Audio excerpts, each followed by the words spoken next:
BelGioioso Cheese is a family-owned and operated company specializing in artisan Italian cheesemaking. Using only natural ingredients and fresh local Wisconsin milk, master cheesemakers handcraft the full line of exceptional cheeses, guided by a commitment to quality and a respect for tradition. Ask your distributor about BelGioioso's award-winning fresh mozzarella, burrata, ricotta, mascarpone, American Grana, and Parmesan.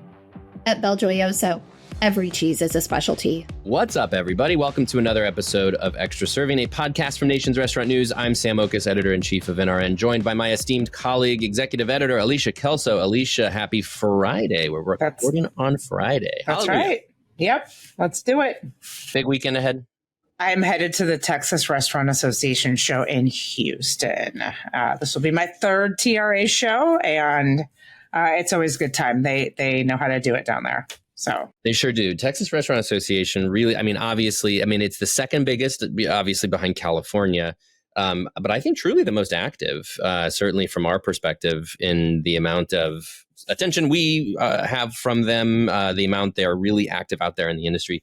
Emily, of course, their CEO, I think is just a wonderful, wonderful leader. And Alicia, I can't say it. Can I say it? Can I say why you're going?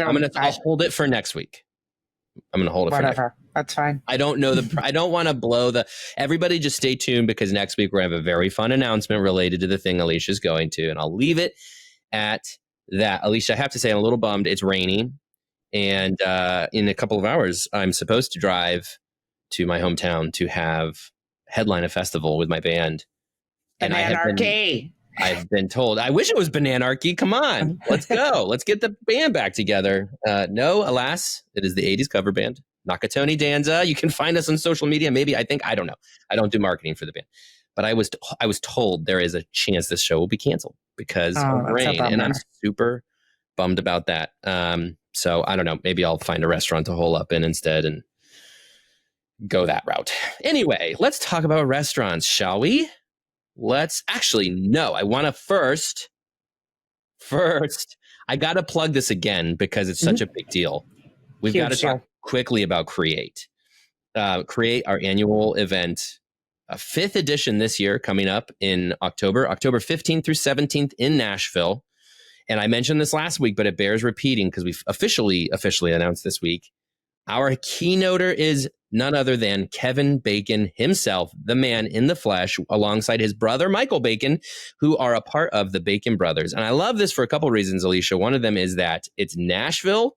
We wanted a musical act. So not only do we get the musical act because they are going to perform some songs, but we also get somebody of the caliber of Kevin Bacon, who is one of the most iconic actors of the past 40 years.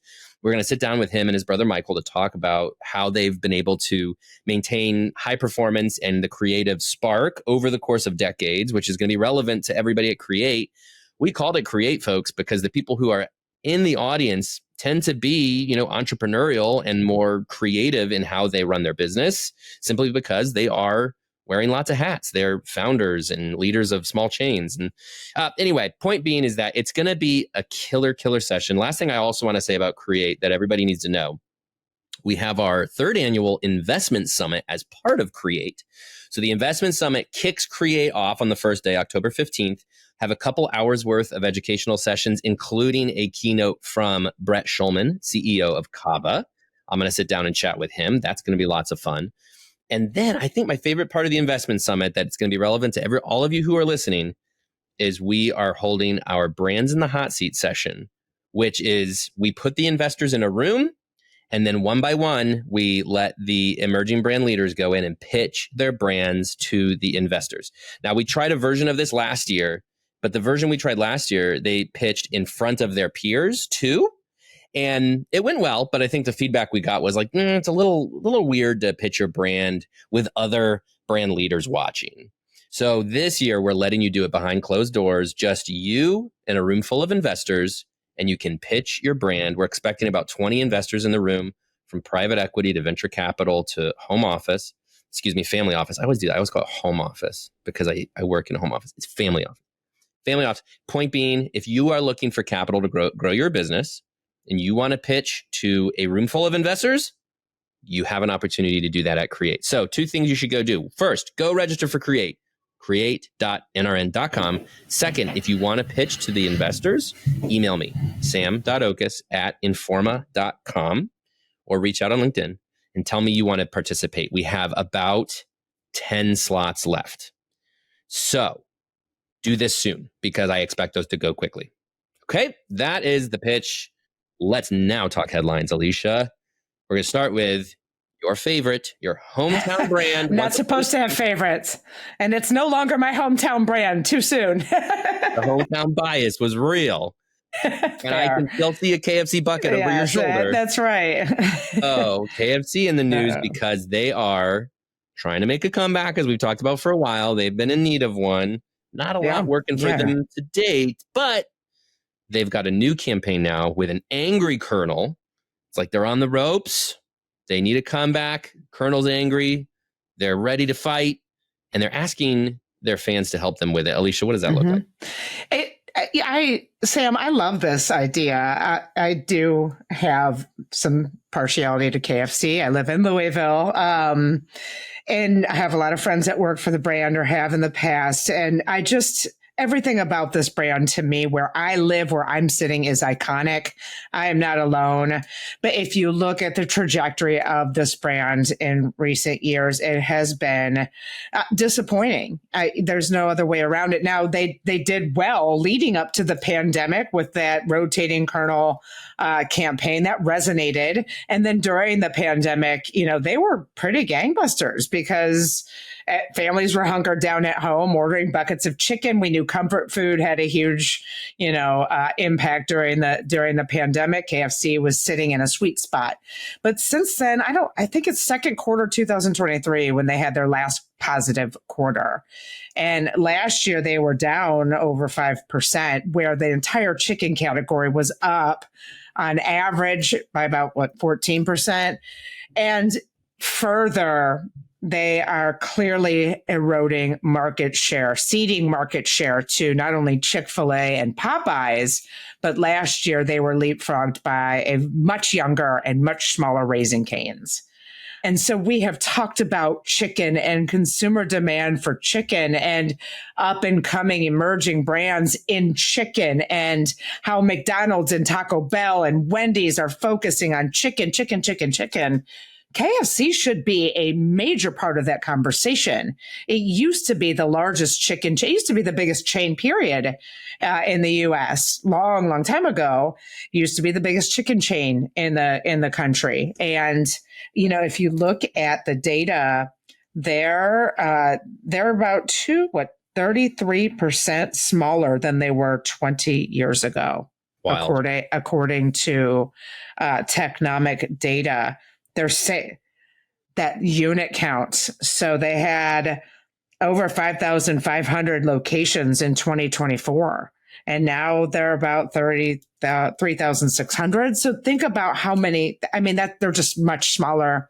Their sales, now this is adjusted for inflation. 20 years ago, they're almost a full percentage point lower on sales than they were 20 years ago. And so, last year, I think, was the year where I would like to say that the company had a true wake-up call, because, like I said, the entire category is accelerating, and they were real solidly negative, not flat to negative. They were solidly negative. So what a better time here. They've got a fresh start in moving to their headquarters, to Dallas. They've got new leadership. Their international CEO, Scott Mizvinsky, most recently served for Taco Bell. He's been with KFC international markets, though, I think for 20 years. Catherine Tan Gillespie was the general manager at Canada, which has had a tremendous amount of success. And this is where they're coming out of the gate with this big comeback campaign. Like you said, the Colonel's pissed. And as Tan Gillespie said in a statement, why he's angry is because he would not be thrilled about the market share loss. Amen. And so we have a new series of commercials with Maddie Matheson alongside the Colonel. So he has made a comeback from that campaign success that they had, like I mentioned, prior to the pandemic and through the pandemic. we'll see if this resonates. They're also giving away a free bucket of chicken for digital orders for anyone who orders $15 of food or more. And like you said, they are asking for consumer input. Now, I did a TikTok and posted on LinkedIn about this, and it is very clear that people they really want this brand to do X, Y, or Z. There's a lot of opinions on KFC lost their way. They need to figure out who they are. All of these opinions are so, they're worthy because what has happened. And in my opinion, the category has become so exciting, innovative. Startups are pushing envelopes left and right. And through the past couple of years, KFC has not been top of mind. So when the category is hot and growing and in demand, and you're not a part of that conversation, you're going to lose that market share. And we're seeing that. And now, again, they're injecting themselves back into the conversation. And I hope it works. We'll see. Yeah, I'm with you that I'm optimistic about this one. It feels like a smart move. I said the other day to our colleague Jonathan, it feels like the Domino's campaign of 15 years ago, where Domino's, now they straight up redid their recipe. Like, we all know KFC ain't about to do that. But like, what was smart about the Domino's campaign, which was massively successful, was this admission of we're not doing as good as we thought we expect of ourselves, right? And Domino's just was sort of put it all out there, was honest, and it was one of the marketing campaigns of the decade, I would say, and helped Russell Weiner become Domino's CEO. He was CMO at the time. It sort of reminds me of that, because what you have here is KFC saying, not we screwed up, but we're just not where we want to be right now.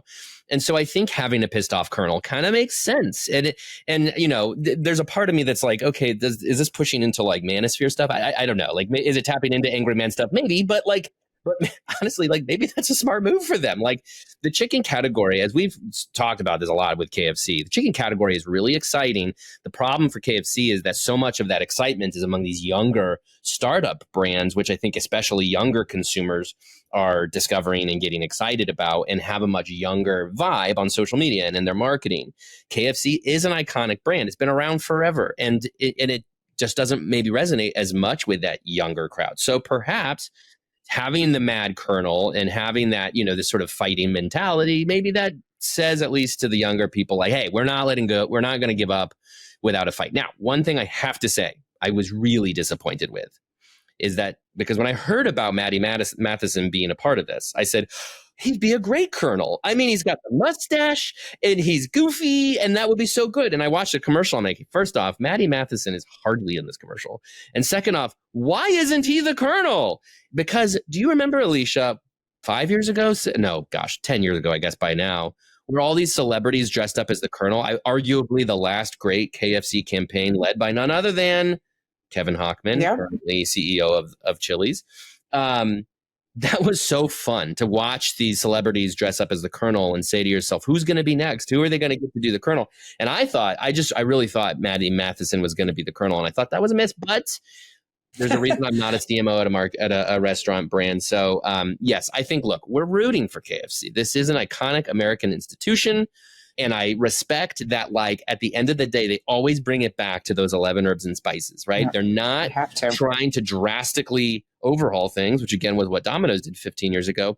They're trying to just remind people of that stature, that status of being icons, and the fact that this is delicious food, that you're distracted by all these other chicken chains and you need to come back and try KFC again, which is why, again, free food. And free food. I mean, that always works, right? Yes.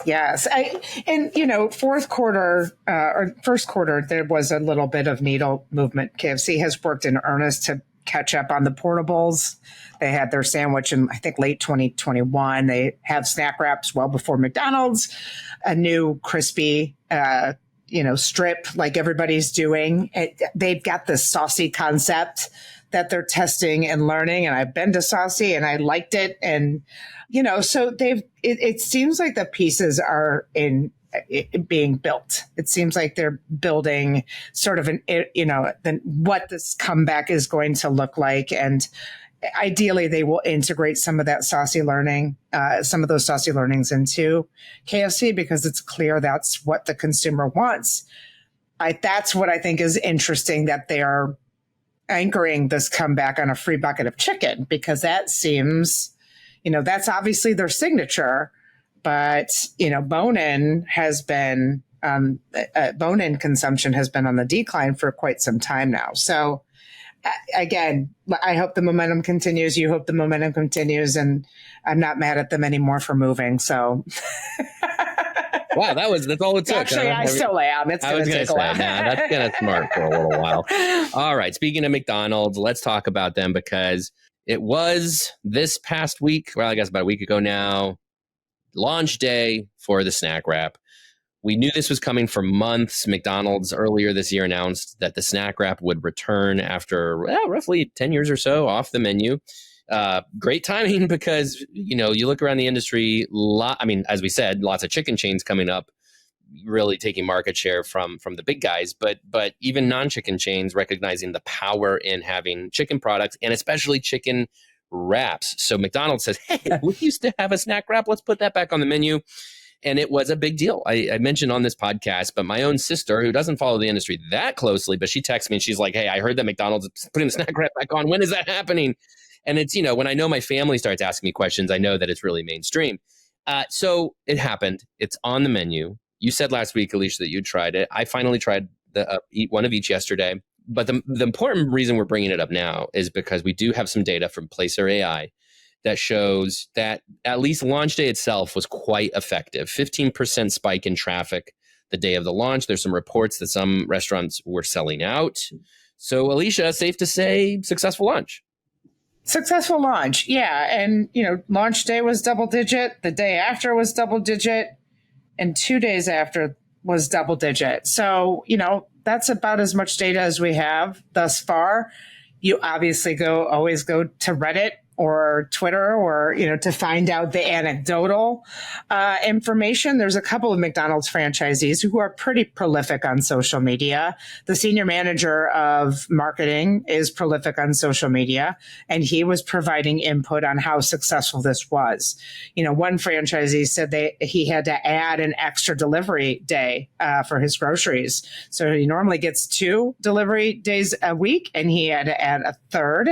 As you mentioned, some restaurants were overwhelmed in New York because of a high volume of delivery orders on launch day, presumably because of offices ordering a bunch of wraps. So a lot of anecdotal input on the wild success coming out of the gate with this. I don't think that's a huge surprise. I think, as you mentioned, McDonald's has been building up this launch for months now. Consumers have been clamoring for the snack wrap's return for years now. And I think this was a confluence of all of that coming together. Whether or not it sustains and actually impacts a turnaround in McDonald's business is yet to be seen. McDonald's reports in early August. We probably won't know then, because that's a second quarter earnings call where that was impacted by things like the Minecraft meal, the Daily Double launch and the McCrispy strips. It's much too early for the snack wrap to be a huge part of that earnings report, but they'll probably have some early commentary about that. And in third quarter is when we're really going to lean in to see if this has impacted, again, that business scenario for McDonald's, which is in need of a tailwind, because in fourth quarter and first quarter, the company had 2 very rare back-to-back same-store losses and traffic losses. I know they've been struggling with traffic since early part of 2024, particularly on lower income consumers with whom the chain over indexes. So the snack wrap is you and I talked about how it's pretty hard. It's hardier than I expected it to be. There's that nice tidy $2.99 price point. We'll see. We'll obviously keep a firm pulse on this, because there's huge implications here. And as we talked about last week, and as I wrote about, McDonald's innovation wheel it's on hyperdrive right now. And a lot of that is because consumers want more products and more innovation from all of their brands. But also McDonald's was kind of muted for a couple years on menu innovation. And so now we're seeing sort of a backlog and that pickup. And I think it's really interesting times right now. Yeah, good sign that they had so much buzz around it ahead of time, right? I mean, it's not, restaurants would kill to have that kind of lead up to a product launch where people knew the day it was going to drop. It's like a movie release or an album drop, right? And so that's a big win for McDonald's that it was able to generate that kind of buzz. Now, my thing with it's the snack wrap, and first off, I just don't think it's the kind of hero product that's going to drive some massive comeback for McDonald's. I think what it does is it's going to help to eliminate the veto vote. I mentioned my sister, for her, it's that she's got 3 boys. She goes through the McDonald's drive-through for Happy Meals, and she wasn't getting anything for herself because she didn't think anything was on the menu. Now she's got an option. And I think that is where it could help, where it's like, for those of us who perhaps are trying to eat a little bit healthier and, still want something a little bit tastier than a fast food salad, this is a great option. And my kids too. And I know your son too, Alicia, like having to go through the McDonald's drive-thru is pretty regular occurrence for parents. This is a great option. And again, eliminates the veto vote. Now, this is not like Popeye's chicken sandwich level, though. It is not a oh my gosh, you got to go try this thing. And anecdotally, I can say I really liked the spicy one, the ranch one. And I love my ranch, Alicia. Mm-hmm. Disappointing. I just wasn't as into it as I was the spicy one. Now, this is all tied up in the conversation around value because, the one obviously good thing about a snack wrap is that it is a value at a $2.99 price point, I believe. Yeah, generally. Mm-hmm. And so every company we know out there right now is trying to successfully capture the customer with the value proposition, whether that's through discounting, whether that's through new menu items. We have a couple new entries to the fold this week. Let's start with the Planet Hollywood, which is doing a callback to 1991, which was, we all remember, a year that we all went through. I was in high school. Don't forget, I'm much older than you are. I'm not going to say how old I was in 1991. I think I at least remember the year. And they're going back to old school pricing. This is a trend. We've seen other companies go this direction where they've said, hey, we're going to have pricing from yesteryear when back before inflation. Why do we think every company, or not every company, the 4 or 5 that we've seen do this so far, why do we think this is one of the strategies they're going for? Well, I think that this is a strategy because I think messaging around value is critical now.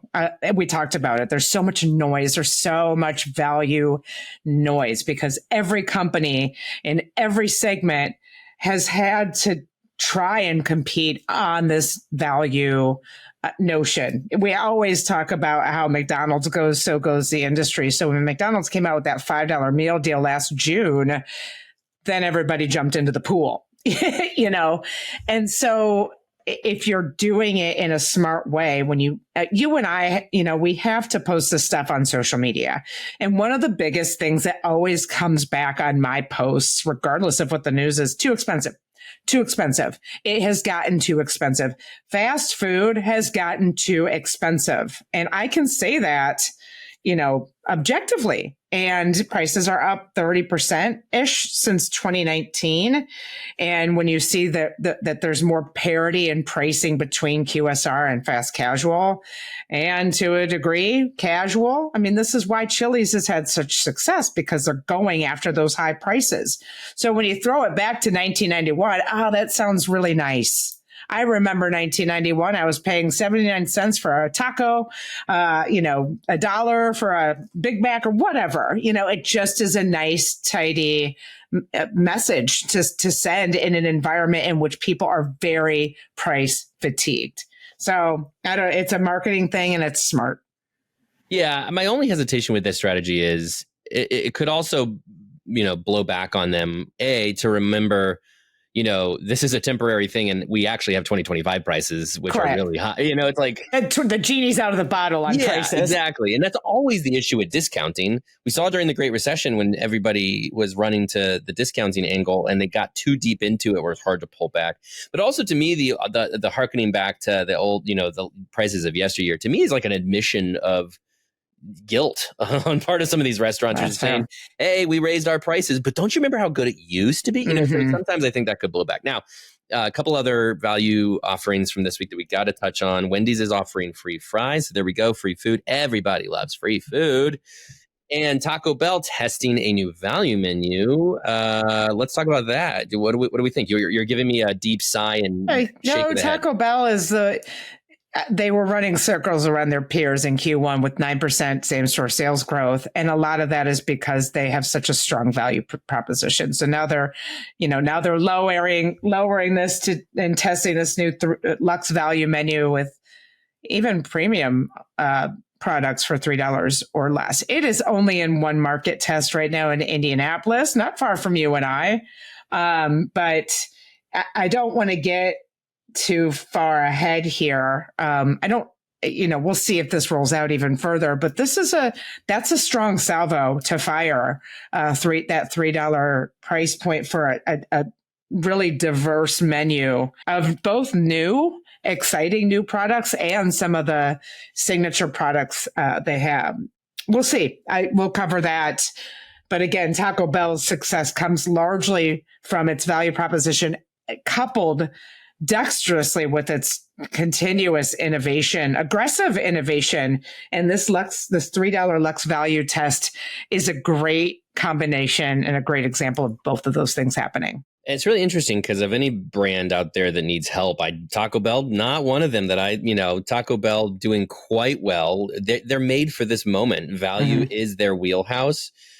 So, just maybe doubling down on that. I'm always fascinated to see when brands rally around certain price points, and to rally around a $3 price point as a value price point shows you how far we've come as far as inflation goes. Because, once upon a time it was the dollar menu. Now $3, is kind of is that price point. But sure enough, when I saw that, I was like, oh boy, $3, that's a steal in this day and age. So, I think Taco Bell, again, really sort of tightening the grip on, hey, we're the value players here. But it's such a funny juxtaposition to position it as Luxe, because it's like, it's value, but it's not cheap, right? So anyway, look, we're going to continue to see more and more value deals as time marches on. And I suspect here in the next couple of weeks, as we roll into second quarter earnings season, you're going to hear a lot more from these executives about inflation, the need for value. Interestingly, though, I would point out, I believe it was United Airlines, one of the airlines executives recently, they repositioned their forecast for the year, saying it is no longer a season of uncertainty. They came out and basically said, hey, first half of the year, we were all uncertainty. Now we feel pretty certain about where things are going, which I found kind of interesting because we all know the last 2 weeks have brought with them fresh tariff promises from the administration, which to me would suggest more uncertainty. But I say all this because I'm curious to see the restaurant perspective on that, because, as you're so great at pointing out, Alicia, when, you go through those transcripts and you find those themes that all of these restaurants are hitting on, and they tend to hit on the same things over and over. And earlier this year, it was uncertainty. Will they be a little bit more certain, or will they be continuing to throw stuff at the wall like value meals and just see what works? I don't know. But you have a little bit of a crystal ball here, Alicia. You have some expectations for second quarter. Yeah, I can tell you, I don't have a crystal ball, but I can tell you what I'm looking for. And so, the earnings kick off Monday with Domino's, which is a great way to transition into this conversation, because the first quarter was kind of awful for pizza. And we've talked about it here that, pizza is just really soft right now, especially at the bigs. Even Domino's was negative 0.5% in the first quarter. Now, the first quarter was uncertain, not just because of economic policies, but we had some really anomalous weather situation. I mean, it was snowing in New Orleans. And so, then you had Pizza Hut down 5%. Papa John's was down 1.3%. We talked last week on this podcast about how Papa John's hadn't had an aggressive value deal like Domino's and Pizza Hut have come out with. That changed this week. They now have a summer BOGO coming out. So even Papa John's is getting into this value competition, if you will. But pizza will be one of those things that I keep a really strong eye on. And then there's burgers. Burgers also had a really awful first quarter. Burger King was down, Wendy's was down, McDonald's was down, Jack in the Box was down. All of them were down. And when McDonald's is down 3.6%, so McDonald's is obviously the bellwether. So we'll look at McDonald's to see if some of this innovation has started again to move that needle. They had Minecraft promotion, which had a tremendous amount of, traffic generation. So I'm optimistic that this narrative could be changing for McDonald's. We'll see. Wendy's also had a lot of menu innovation, in the quarter. And then the third thing that I'll be looking for is that casual dining segment. So casual dining, it's bifurcated. You've got Texas Roadhouse and Chili's both doing amazing things. Chili's, are they going to continue this staggering 30+%? Yeah, it's just such a case study right now. It's fun to talk about. How long is this momentum going to continue? Yeah. Texas Roadhouse says I had a negative traffic quarter in like 12 years or some weird number, some crazy number like that. Mm-hmm. But I'm going to look at the Applebee's because they started showing some momentum toward the end of the first quarter. Red Robin, we know, is going to be a little bit down because they came out with preliminary results. But where's Bloomin'? We are hearing a lot about consumers returning to casual dining because of those QSR prices being relentlessly high. We'll see if that translates into these second quarter earnings. And then, of course, we'll look at Starbucks. And I think that's going to be the McDonald's Chipotle, which also had a very rare negative first quarter, their first negative quarter since the pandemic. And Starbucks are the three big ones besides pizza that I'll be paying really close attention to just to understand what the pulse is. Alicia, we are about 1 month out from the 1-year anniversary of Brian Niccol to Starbucks news dropping like a bomb, which is amazing to think about. And just another reminder that we're all getting old and time is moving too quickly. But also a reminder that you're going to start to get to a point where, okay, Brian Niccol, we got to see some results. So yeah, you're right. I mean, Starbucks will be really interested to see. You give them a pass for a while, but at some point they've made a lot of changes. Will there be any indication that those changes are bearing fruit? Now, speaking of companies that made a lot of changes that did bear great fruit, and we've talked about it a couple of times here on the show, Chili's, we are going to roll now into an interview between our colleague, senior food and beverage editor Bret Thorn, and George Felix, who is the chief marketing officer at Chili's, of course, doing incredible things. And Bret talked with him about menu innovation and marketing and how those came together. By the way, I will also say, if you want to dig deeper on Chili's menu innovation, my latest episode of Takeaway, I talk with their director of culinary, Brian Paquette. So we've got the 1-2 punch on Chili's this week for you. If you really want to keep going deep on them, stay tuned on this podcast. For George Felix, go check out Takeaway with Brian Paquette. Alicia Kelso, I'll talk to you next week. Let's talk about the margaritas and the whole process of making them happen. Well, let's start about what they are.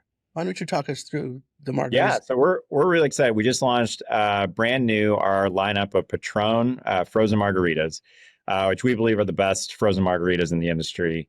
And it's interesting. So the way it started is we're the leader in margaritas. In 2024, we sold 25 million margaritas. So no one sells more margaritas than Chili's in the United States. And so we're really proud of that. And one of the things that our team discovered through our consumer insights group is that over half of Chili's guests actually prefer a frozen margarita when they get a margarita. And if you looked at our menu before we launched these new ones, we were pretty deficient on offering great frozen margaritas. We really only had we had a base frozen, and then we had one other frozen margarita, and that was it. So it was really just kind of a white space opportunity for us. And if we're going to be the leaders in margaritas, which we are, then we really needed to up our game on the frozen side. And so these new frozen Patron margaritas are fabulous.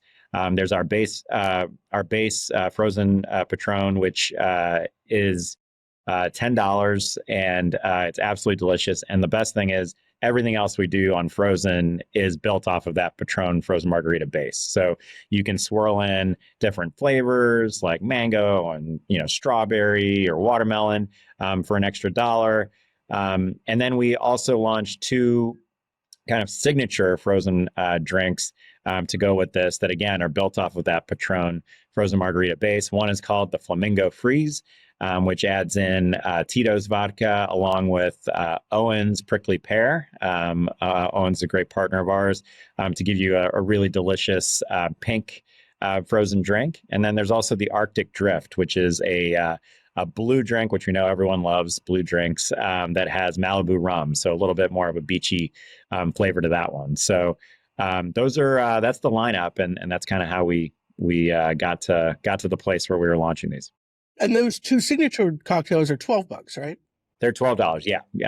They've got a little more alcohol in there with the Tito's and the Malibu rum. But, when we think about, value, we think, value is really just, it's not just about a price point. It's about what you get for what you pay. And you think about what you're paying for a great cocktail like a Patron frozen margarita or a Patron with an extra alcohol like a Tito's anywhere else. And we're pretty confident this is going to be the better value. Oh, for sure. And at the launch party, it was interesting. They had obviously plenty of the pre-made frozen classic. And then, operationally, they just put the vodka or the rum on top. And that certainly made it easy for them to execute, which is good because it was a busy party. And you hope Chili's is also very busy. And yeah, we're it's a great point you bring up, and not just obviously at that launch event, but we partner and we can talk more about this. But our innovation team, it's really a cross-functional effort, and we partner very closely with our operations team. And so when we bring something new like this to market, it's not just about making a great drink and a great flavor. It's how can we execute that at scale across our 1,100 plus restaurants. And so in this case, we made some pretty significant investments. We took our time to make sure we got it right. We've put new Taylor frozen margarita machines, which are really best in class across our entire fleet of restaurants to get just the right consistency every single time. And then, like you said, because we're building everything off that same base, then our bartenders can just shake up the other ingredients, add them to that base, swirl it up, and get it to our guests really fast so they can get that delicious margarita. Every day of the year, we have a $6 margarita of the month, which is made with really high quality spirits. They're fun, they're colorful, they're seasonal. Sometimes they've got fun little tchotchkes that go in them. So that's on one end. You've got our flagship Presidente margarita, which comes to you every single time, handshake into the table. You get your glass plus the whole blue shaker, so you can keep refilling that Presidente a couple times. We've now got our frozen platform, and then we've got our premium pour section, which is something we've been working on over the last few years. But we really want to give people options no matter what kind of margarita you want. And that premium pour section offers our guests not only Patron margaritas, but also Casamigos and Don Julio margaritas, which are some of the best tequilas in the world. And so no matter whether you're looking for a $6 margarita of the month or maybe a $14 or $15 premium margarita like a Don Julio, Chili's has everything you're looking for. Makes sense. And you certainly don't want to take away the opportunity for your guests to spend more money if they want. Hey, we're here for whatever our guests are looking for. So whether that's on on the food side of things or at the bar. And are most of the sales on the more value oriented end, the $6 end? We have a good mix. Obviously, from a pure volume standpoint, we do sell more, of the margaritas of the month. But the mix, when you talk about like dollar sales, is actually pretty evenly distributed across our value, kind of that mid tier, and then those premium pours. So we're really happy with the balance that we have. We're not over skewed towards the value side of things. And I think the fact that we're bringing these high quality premium options is something that our guests are recognizing and really enjoying. And where did you get the idea to add a different type of spirit to your margaritas? I don't think I've seen that very often. We've done it at different times, whether it's on the cocktail side of things or with our margaritas, sometimes with our margaritas of the month. We've done it as well. I think it's just looking at trends of like what are trending trending spirits that our guests really like, and then what are ways that we can bring kind of a more, whether it's a flavor or a fun twist on a drink that really is like meets our standards in terms of tasting great. That's kind of what we're looking for. So, the Flamingo Freeze is a great option. We know Tito's is a really popular spirit with our guests, and being able to bring that along with Owens, their prickly pear. Prickly pear is a flavor that I think is continues to really be popular. You're seeing it pop up all over the place now. And so between the color, the taste, and then that flavor profile, we really felt like that was a way to take that base Patron frozen margarita and take it up a notch and give a more premium experience to our guests. As we've discussed in the past, you're re-engineering a bunch of stuff, like your signature fajitas, right? Absolutely. Yeah, we're really proud of what we've done across food and beverage on the innovation side. And really, the credit goes to, a couple of people on my team that have really spearheaded that. Our senior director over all of our culinary and beverage innovation, Mary Ellen Scott, and then our director of culinary, Brian Paquette. Basically 3 years ago they really kind of kickstarted an entire innovation program here at Chili's that we didn't have in place before. And what it's resulted in is both simplifying our menu, which has enabled us to then innovate and bring new things to our menu. And so, just in the last, several months, we've made improvements to our fajitas. As you mentioned, Chili's introduced America to fajitas probably, over 40 years ago now. And so that is something we're really excited about. I think fajitas it's a platform that we are going to continue to kind of find ways to improve. The things we've done so far, we've improved the protein. Our chicken is now a higher quality cut of chicken that we're putting on those fajitas. We've got better tortillas that are softer and just deliver the entire fajita experience in a better way. We've brought now a roasted jalapeno right on the top of the fajita skillet, which just allows our guests, once visually it's a great look, but also allows our guests to control the spice level that they want in their fajitas.